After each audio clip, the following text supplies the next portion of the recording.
अगर आपकी दवा चल रही है फिर भी वजन बढ़ रहा है, बाल झड़ रहे हैं और थकान ख़त्म ही नहीं होती, तो गलती थायराइड की नहीं, आपके इलाज की है।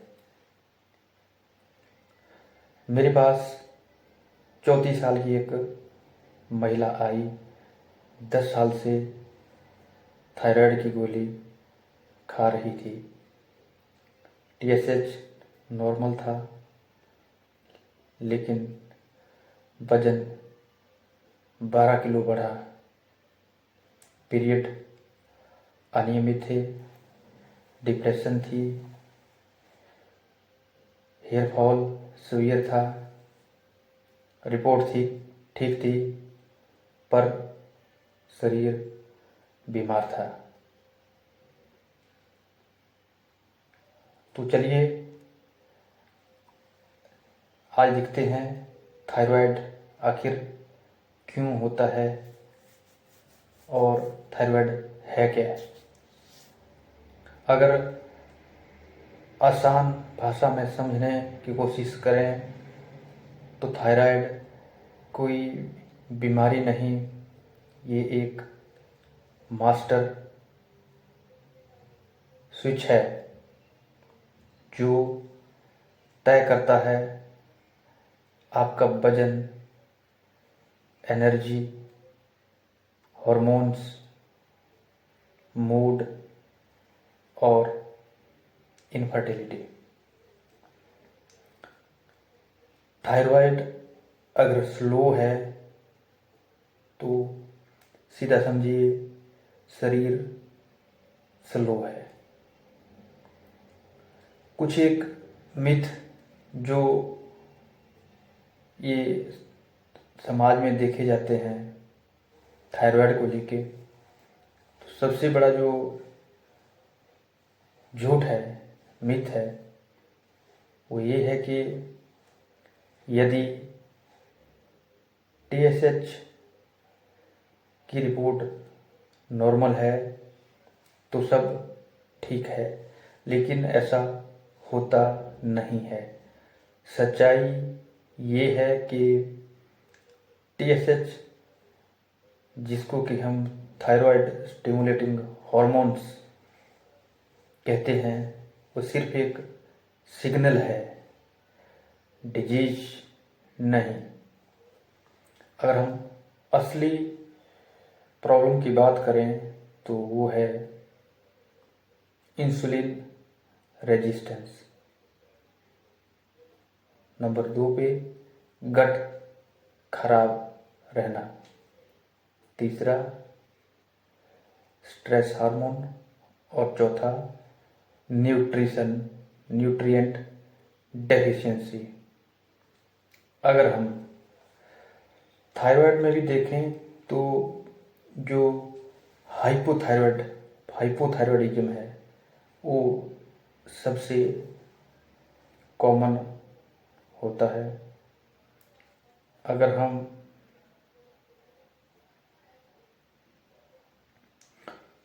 इसके लक्षणों की बात करें तो इसके लक्षण जो हैं वो हाइपोथायरॉयडिज्म के लक्षण इस प्रकार से हैं।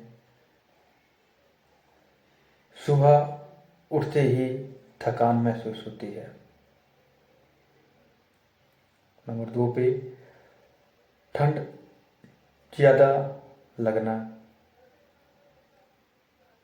बाल या भौहें जो हमारी आईब्रोज है इनका झड़ना, कॉन्स्टिपेशन, मल का पूरी तरह से नहीं निकलना, वेट लॉस इम्पॉसिबल, यानी वेट लूज नहीं होता है, वेट बढ़ता ही जाता है, याददाश्त कमज़ोर हो जाती है। अगर इन लक्षणों में से कोई 3 भी लक्षण अगर आप में पाए जाते हैं तो ये डेफिनेटली बॉडी की हेल्प कॉल है।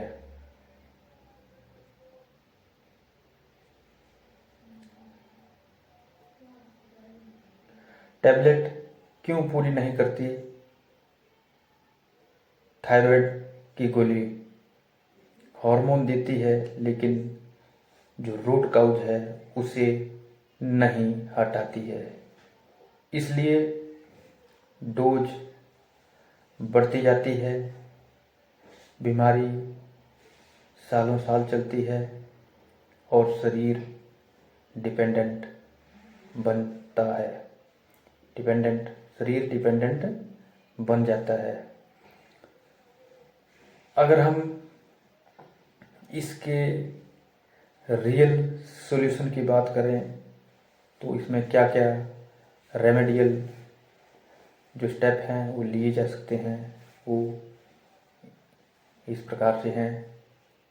जो डाइट है वो थायराइड डाइट को रीसेट करना है।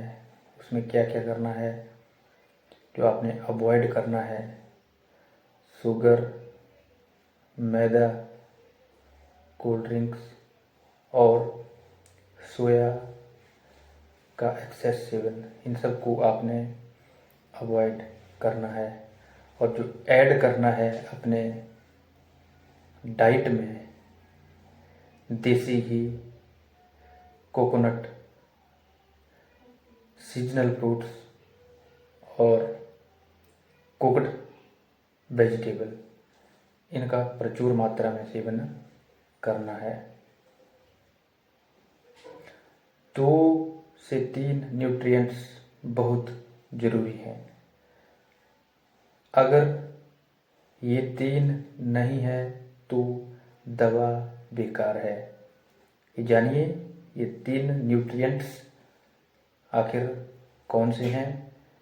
तो नंबर 1 पे सेलेनियम, नंबर 2 पे जिंक और नंबर 3 पे आयोडीन, वो भी नेचुरल फॉर्म में।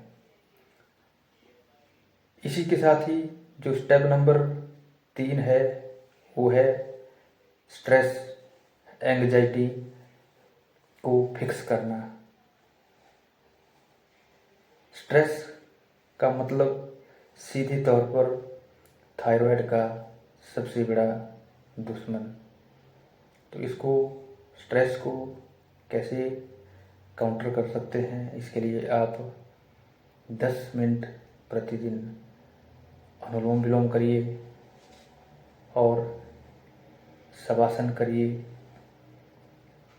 मोबाइल को रात में बंद करें देखना।